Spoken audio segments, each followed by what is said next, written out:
दुष्यंत चौटाला कह रहे हैं अगर मेरे विधायक 10 हैं, अगर ये मेजोरिटी में होते 50 विधायक होते तो मैं 5100 रुपये पेंशन कर देता, और अभी भी मैं सरकार में संघर्ष करने के लिए तैयार हूं, किसी भी तरीके का संघर्ष हो। क्या कहेंगे? दुष्यंत चौटाला जी को ये रैली करने का, जजपा की रैली करने का नैतिक अधिकार ही नहीं है। उनको तो धरना देना चाहिए। वो आत्ममंथन कर रहे हैं, यहाँ तक कि भाजपा के अंदर तो इस चुनाव के नतीजे के बाद मुख्यमंत्री के बदलने की चर्चाएं चल रही हैं। जनवरी के पहले हफ्ते में दोबारा से हरियाणा में एंटर करेंगे और लगभग 4 जनवरी से लेकर और 10 जनवरी के बीच में पानीपत में एक ऑल हरियाणा विशाल रैली का हम आयोजन करने जा रहे हैं। नमस्कार, मैं हूं देवेंद्र, आप देख रहे हैं पंजाब केसरी टीवी। राहुल गांधी की भारत जोड़ो यात्रा कन्याकुमारी से शुरू हुई और अब हरियाणा में 21 दिसंबर को घुसने वाली है। किस तरीके की तैयारियां हैं, क्या ड्यूटीज लगाई गई हैं? हरियाणा कांग्रेस के कार्यकर्ता नेता यहां पर पहुंचे हुए हैं आज हरियाणा चंडीगढ़ मुख्यालय में, हरियाणा कांग्रेस के मुख्यालय में। दीपेंद्र सिंह हुड्डा राज्यसभा सदस्य हमारे साथ हैं। दीपेंद्र जी, आज की मीटिंग है, क्या उद्देश्य है और किस तरीके से फायदेमंद देखते हैं आगे? देखिए, ये भारत जोड़ो यात्रा राहुल गांधी जी की जो है उसकी तैयारी हेतु ये मीटिंग बुलाई गई है और साथ में जो हमारे नए प्रभारी शक्ति सिंह गोयल जी आए हैं, उनकी भी ये प्रारंभिक मीटिंग का रूप ये लेगी, क्योंकि ये प्रभारी जी की नियुक्ति हमारी हुई है, तो उनकी भी स्वागत मीटिंग इसको आप कह सकते हैं। भारत जोड़ो यात्रा 21 तारीख को आएगी हरियाणा के अंदर। 21, 22, 23 मेवात से हमारी एंटर करेगी, नू जिले से। फिरोजपुर जिरका हमारे बहुत ही मजबूत हमारे विधायक मामन जी यहाँ पे आप देख रहे हैं तो इस तस्वीर में, ये इनकी कॉन्स्टिट्यूंसी के अंदर, तो इन पर बड़ी जिम्मेदारी रहेगी। रावदान सिंह जी हमारे भारत जोड़ो यात्रा के प्रदेश के हमारे अध्यक्ष हैं। रावदान सिंह जी प्रदेश के हमारे प्रभारी हैं, तो इनका भी पूरा प्रबंधन रहेगा। और चौधरी उदय भान जी जो हमारे प्रदेश अध्यक्ष हैं, हुड्डा साहब जो हमारे नेता हैं सबके, तो हम यही प्रयास रहेगा कि ये यात्रा जब हरियाणा के अंदर आए तो अभूतपूर्व स्वागत इस यात्रा का रहे। राहुल गांधी जी एक बड़े सच्चे मन से, एक सच्ची भावना से, पूरे देश के अंदर कोई आसान काम नहीं है 25 किलोमीटर हर रोज़ चलना, आप चल के दिखाओ, और इतनी बड़ी तपस्या हर रोज़ करना, और उस व्यक्ति के बारे में करना जिसको लगातार भाजपा ने निशाने पे लिया, जिस व्यक्ति ने सबसे ज़्यादा अपना बलिदान दिए, अपने पिता से लेकर अपने दादी तक का बलिदान देना पड़ा, लेकिन फिर भी सबसे ज़्यादा आरोप और सबसे ज़्यादा उपहास भाजपा के जो है नेताओं द्वारा सहना पड़ा, लेकिन वो अपने एक सच्ची आत्मा से वो निकले हैं और एक बात को लेकर निकले हैं कि भारत के अंदर जो ये अंतर बढ़ गया आपस में, गरीब और अमीर में, आज दुनिया में सबसे ज़्यादा अंतर भारत में हो गया है, ये अंतर कम हो, आर्थिक समृद्धि का लाभ गरीब तक पहुँचे, बेरोजगारी में और रोज़गार में जो इतना अंतर हो गया है ये अंतर कम हो, रोज़गार, जो नौजवान बेरोजगार हैं वो रोज़गार से जुड़ें, ये भारत जोड़ो, गरीब आदमी आर्थिक समृद्धि से जुड़ें, ये भारत जोड़ो, धर्म जाति का जो अंतर हो गया है वो अंतर ख़त्म हो, आपस में सब जुड़ें, ये भारत जोड़ो। और सारे भारत लोग जुड़ सारे हरियाणा और देश के हर नागरिक आपस में जुड़कर भारत को आगे लेके जाने में सारे एक साथ चलें।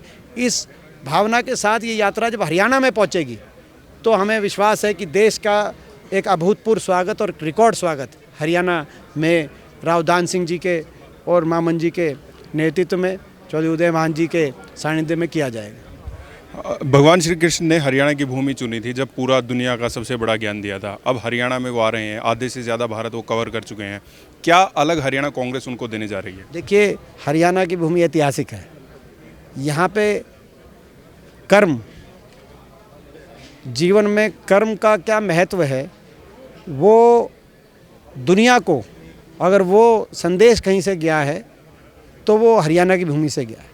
हरियाणा देश का, पूरे हिंदुस्तान का इतिहास कहीं रचा गया है। वो महाभारत के युद्ध से लेकर पानीपत की लड़ाइयों तक, तो देश के इतिहास को भी दिशा देने का काम हमेशा हरियाणा ने किया है।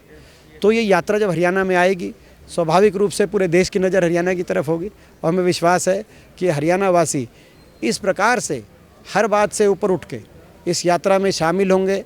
इस अभूतपूर्व, एक और मैं आपको बताना चाहता हूँ हमारी यात्रा का, जैसे मैंने कहा 21, 22, 23, 21 को मेवात, 22 को गुड़गांव, 23 को फरीदाबाद, इन 3 जिलों को टच करते हुए राजघाट जाएंगे राहुल जी।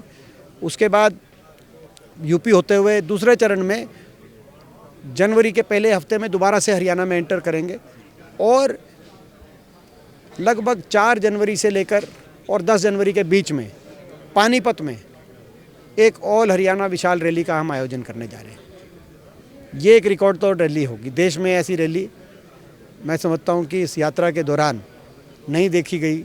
ऐसी रैली हरियाणा का हमारा लक्ष्य है। तो ये हमारा कार्यक्रम आज निर्धारित हुआ। इसकी हम आज औपचारिक घोषणा करेंगे, जो आपको हमने एडवांस में बता दिया। आप अभी किसी को बताना मत। तो चला गया।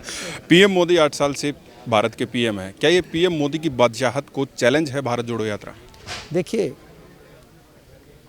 हम एक सच्चाई की लड़ाई लड़ रहे हैं, हम एक इंसानियत की लड़ाई लड़ रहे हैं, हम एक देश को विकास की तरफ आगे लेके जाने की, हर वर्ग को साथ लेकर देश के भविष्य को के निर्माण करने की ये एक लड़ाई है।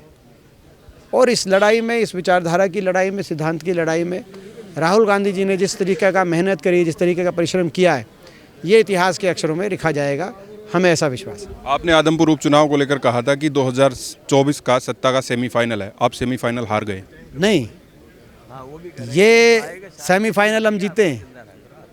और वो जीत, आप पूछेंगे कैसे? वो जीत ऐसे है कि हम तो 52,000 वोट, 42% वोट, रिकॉर्ड कीर्तिमान, जो जिस सीट पे जब कुलदीप बिश्नोई पिछली बार पार्टी छोड़ के गए थे 2014 में, कांग्रेस पार्टी के 9,000 वोट आए थे।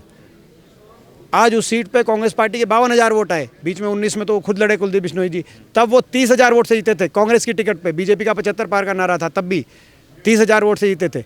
आज सत्ता में जाने के बाद, बीजेपी की टिकट के बाद, उससे आधे मार्जिन पे जीते।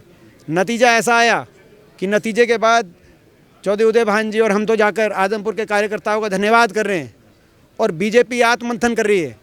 बीजेपी के अंदर तरह तरह की चर्चाएं सामने आ रही हैं। आप 24 के फाइनल में एंट्री मान गए आप? नहीं, आपने पूरी बात ही काट दी। आपने भी, हम तो धन्यवाद कर रहे हैं कार्यकर्ताओं का, वो आत्ममंथन कर रहे हैं। यहाँ तक कि भाजपा के अंदर तो इस चुनाव के नतीजे के बाद मुख्यमंत्री के बदलने की चर्चाएं चल रही हैं। और हमारे यहाँ जब से नतीजा आया है, कांग्रेस का हर कार्यकर्ता हरियाणा में 24 में सरकार फाइनल मान के चल रहा है। और 24 में सरकार ही नहीं, आदमपुर की सीट भी हम फाइनल मान के चल रहे हैं। तो ये बड़ी लोगों ने बड़ा विश्वास व्यक्त किया है। देखो, प्रजातंत्र में लोग सत्ता विपक्ष दोनों को चुनते हैं। एक बराबर का विपक्ष, टक्कर का विपक्ष के रूप में हमें वहाँ लोगों ने चयनित किया। आदमपुर में जब सरकार बीजेपी की हो और बाई इलेक्शन हो और इतने वोट हमें आदमपुर जैसी क्षेत्र में आए हों, जहाँ मुख्यमंत्री का हल्का रहा हो, जो कहते हैं अपना बाकी उनकी जातीय समीकरण रहे हैं उस हल्के के, उसके बावजूद इतने वोट जो हमारी आई हैं, इससे आज हर प्रदेश का कार्यकर्ता अपने आप को उत्साहित महसूस कर रहा है। मेरा आखिरी सवाल है, आप लगातार भारत जोड़ो यात्रा चला रहे हैं और जब से ये शुरू हुई है तो जो आपसे विपक्ष में नेता हैं वो कह रहे हैं कांग्रेस खुद को तो जोड़ ले, भारत जोड़ो फिर शुरू करना। ये तो कांग्रेस में गुटबाजी बहुत ज़्यादा है। ये बीजेपी का प्रचार है। बीजेपी का कोई एक नेता ये नहीं कहता कि कांग्रेस, हरियाणा कांग्रेस का हुड्डा साहब का 6,000 बुढ़ापा पेंशन का नारा गलत है। कोई नेता ये नहीं कहता कि फ्री बिजली का नारा हमारा गलत है। कोई नेता ये नहीं कहता भारतीय जनता पार्टी का कि 100 गज के प्लॉट का और मकान का हमारा नारा वो गलत है। कोई नेता नहीं कहता कि हुड्डा सरकार में जितना विकास हुआ उतना विकास दोबारा से होना चाहिए, ये नारा गलत है। वो कांग्रेस के बारे में क्या कहते हैं? गुटबाजी है। कहाँ गुटबाजी है? कांग्रेस एकजुट है। ये तो बीजेपी की चलाई हुई बातें हैं। आप आदमपुर के 52,000 लोगों से पूछो कौन किस गुट में था, कौन किस गुट में था, सारे कांग्रेस पे मोहर लगा रहे हैं। आज हरियाणा के अंदर कांग्रेस एकजुटता है और एकजुटता से कांग्रेस की सरकार हरियाणा में बदलाव लाने के लिए सभी प्रयासरत है। पेंशन से एक और सवाल याद आ गया मेरे को।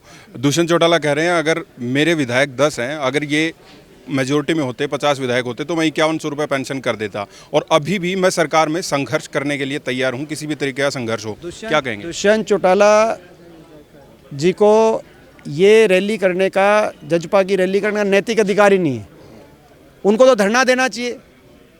वो तो सरकार में हैं, उप मुख्यमंत्री, धरना दें, 5100 पेंशन हो, ओल्ड पेंशन स्कीम लागू हो, बीजेपी जमुना पार हो। जिन बातों पे वो चुना था लोगों ने, उन बातों को लेकर सेक्रेटरीट पे धरना दें। आप 5100 पेंशन और ओल्ड पेंशन स्कीम का आप धरना दो अपने विधायकों के साथ। आप रैली करके किससे, रैली में क्या कर रहे हो? आप सरकार में हो। ये मैं समझता हूँ कि ये एक पार्टी है जिसने अपने मतदाता के साथ विश्वासघात किया, अपनी पार्टी के साथ विश्वासघात किया, अपने परिवार के साथ विश्वासघात किया, किसान आंदोलन में किसान के साथ विश्वासघात किया। ये ऐसे लोग जो विश्वासघात की राजनीति में विश्वास रखते हैं, ऐसे लोगों पर हरियाणा के लोगों का कोई विश्वास नहीं है। बहुत बहुत शुक्रिया। दीपेंद्र सिंह हुड्डा राज्यसभा सांसद मेरे साथ थे और कई मुद्दों को लेकर, भारत जोड़ो यात्रा को लेकर, 5100 रुपये पेंशन के मुद्दे को लेकर, आदमपुर उपचुनाव को लेकर कई मुद्दों पर उनके साथ बात की। मैं हूं देवेंद्र, कैमरा के पीछे मेरे सहयोगी रजत। नमस्कार।